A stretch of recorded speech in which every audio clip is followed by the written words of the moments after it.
কলকাতা থেকে সম্প্রচারিত আজকের সকালের গুরুত্বপূর্ণ বিশেষ খবরগুলি হল: সন্দেশখালী কাণ্ডে পুলিশ গণধর্ষণ ও হত্যার মামলা রুজু করেছে।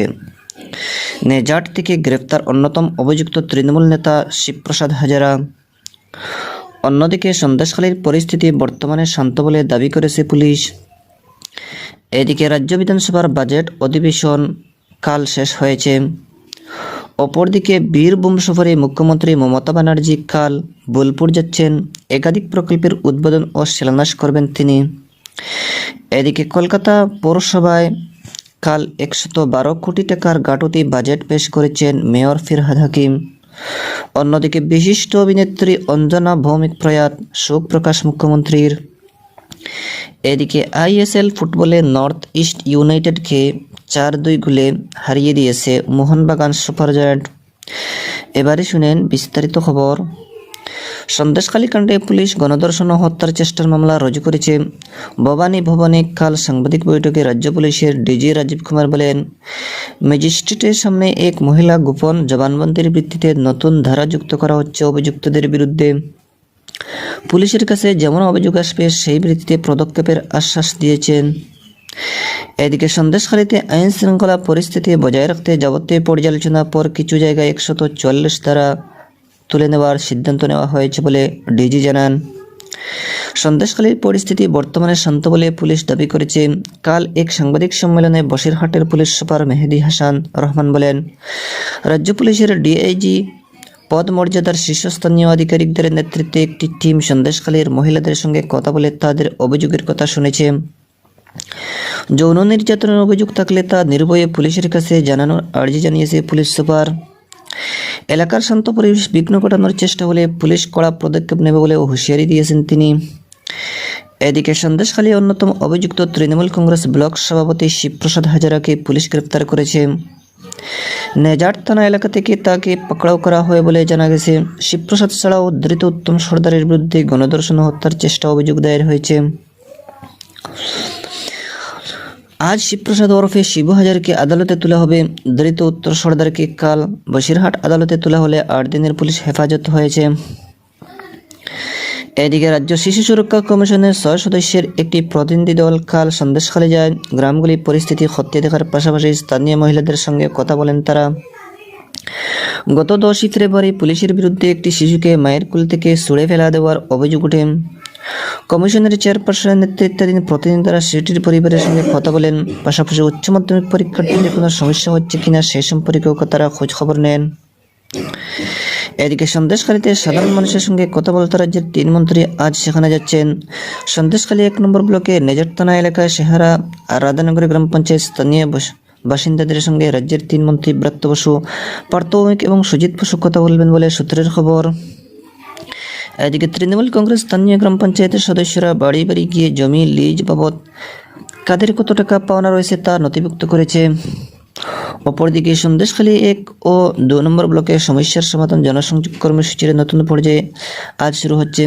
উত্তর 24 পরগনা জেলা প্রশাসন তরফে জানানো হয়েছে যে এই উদ্যোগের ফলে এলাকার সাধারণ মানুষ জনপরিষেবাগুলি সম্পর্কে যে কোনো সমস্যা অভিযোগের সমাধান পাবেন। এদিকে বিজেপি রাজ্য সভাপতি সাংসদ সুকান্ত মজুমদার বলেছেন, সন্দেশখালীতে স্থানীয় মানুষের মধ্যে আতঙ্কের পরিবেশ তৈরি করতে তৃণমূল কংগ্রেস সভা করার পরিকল্পনা গ্রহণ করেছে। দিল্লি রওনা হওয়ার আগে কাল তিনি সাংবাদিকদের বলেন, 144 ধারার অজুহাতে তাকে সেখানে যেতে দেওয়া হয়নি, অথচ শাসক দলের নেতাকর্মীরা সেখানে অবাধে ঘুরে বেড়াচ্ছেন। ওই অঞ্চলের শিশুদের উপর কোনো অত্যাচার হয়নি বলে রাজ্য শিশু অধিকার সুরক্ষা কমিশন জানিয়েছে। এদিকে সন্দেশখালী কাণ্ডে বিচার বিভাগীয় তদন্ত মূল অভিযুক্তদের অবিলম্বে গ্রেফতারের দাবিতে কাল আইএসএফ বসিরহাট পুলিশ সুপারের অফিসে ধর্ণা কর্মসূচি নেয়। দলের উত্তর 24 পরগনার জেলা সভাপতি তাপস ব্যানার্জির নেতৃত্বে কয়েকশো আইএসএফ কর্মী সমর্থক টাউন হল থেকে মিছিল করে পুলিশ সুপারের অফিসের কাছাকাছি পৌঁছালে পুলিশ ব্যারিকেড করে তাদের বাধা দেয়। এদিকে রাজ্য বিধানসভার বাজেট অধিবেশনে কাল শেষ হয়েছে।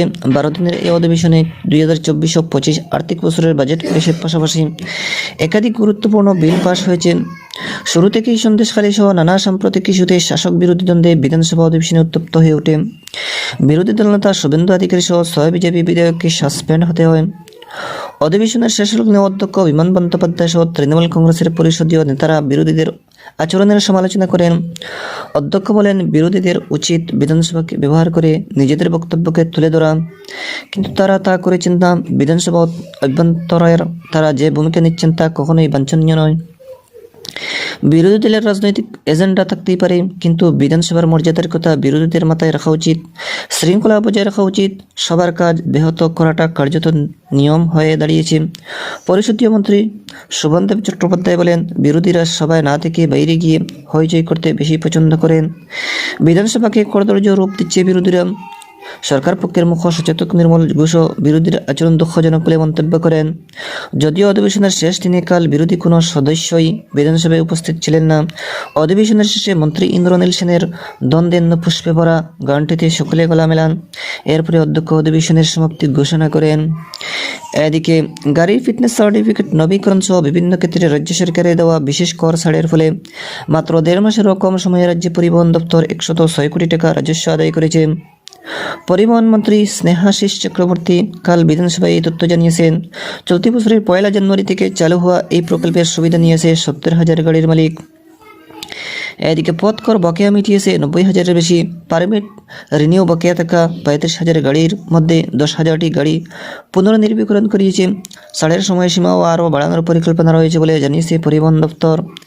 এদিকে ব্যক্তিগত বাণিজ্যিক গাড়ির মালিকদের কর প্রদানে উৎসাহিত করতে রাজ্য সরকার মোটরযান আইন সংশোধনের সিদ্ধান্ত নিয়েছে। এই উদ্দেশ্যে সংশ্লিষ্ট আইনের একটি সংশোধনের কাল রাজ্য বিধানসভায় গৃহীত হয়। পরিবহন মন্ত্রী স্নেহাশিস চক্রবর্তী বলেন, কর ব্যবস্থা সরলীকরণ এবং গাড়ির মালিকদের আরও বেশি ছাড়ের সুযোগ দিতে এই পদক্ষেপ। 2023-24 পরিবহন দপ্তরের মোট রাজস্ব আদায় বেড়ে 4,000 কোটি টাকা হয়েছে বলে মন্ত্রী জানান। এদিকে বীরভূম সফরে মুখ্যমন্ত্রী মমতা ব্যানার্জি কাল বোলপুর যাচ্ছেন। বিশেষ বিমানে আন্ডাল পৌঁছে সড়ক পথে যাবেন বোলপুর। সেখানে রাত্রি যাপনের পর আজ মুখ্যমন্ত্রী সিউড়িতে জেলা প্রশাসনের পদস্থ আধিকারিকদের সঙ্গে বৈঠক করবেন। এদিকে কলকাতা পৌরসভায় কাল 2024-25 অর্থবর্ষের বাজেট পেশ হয়েছে। পৌরসভার মেয়র তথা রাজ্যের পৌরমন্ত্রী ফিরহাদ হাকিম খাল পৌরভবনে 112 কোটি টাকার গাটতি বাজেট পেশ করেন। গত বছরে এই গাটতির পরিমাণ ছিল 146 কোটি টাকা। চলতি অর্থবর্ষে বাজেট যেখানে পৌরসভার আয় 5,054 কোটি 52 লক্ষ টাকা সেখানে ব্যয় ধার্য হয়েছে 5,166 কোটি 52 লক্ষ টাকা। নতুন কোনো কর প্রস্তাব করা হয়নি। জল সরবরাহ ব্যবস্থার উন্নতিতে বিশেষ জোর দেওয়া হয়েছে। জল প্রকল্পগুলিতে 700 কোটি টাকা বরাদ্দ হয়েছে। বাজেট পেশ করে মেয়র ফিরহাদ হাকিম বলেছেন। এদিকে বিজেপি পুরো বাজেটকে দিশাহীন বলে উল্লেখ করেছে। দলের কাউন্সিলর সজল ঘোষ বলেন, সম্পত্তি কর বাবদ কত আদায় হয়েছে সে ব্যাপারে সঠিক তথ্য তুলে ধরা হয়নি। পাশাপাশি নানা খাতে পৌরসভার ব্যয় বরাদ্দের হিসাবও যথাযথ নয়। এ বিষয়ে অবিলম্বে শ্বেতপত্র প্রকাশের দাবি জানিয়েছেন তিনি। এদিকে বিশিষ্ট অভিনেত্রী অঞ্জনা ভৌমিক প্রয়াত, বয়স হয়েছিল 79। বেশ কিছুদিন ধরে বার্ধক্যজনিত সমস্যায় ভুগছিলেন তিনি। এদিকে মুখ্যমন্ত্রী মমতা ব্যানার্জি বর্ষিয়ান এই অভিনেত্রী প্রয়াণে গভীর শোক প্রকাশ করেছেন। এক বার্তায় তিনি বলেন, তিনি দশক ধরে বাংলা চলচ্চিত্রে তার অসামান্য অভিনয় কাল ও দর্শকদের মনে অমলিন।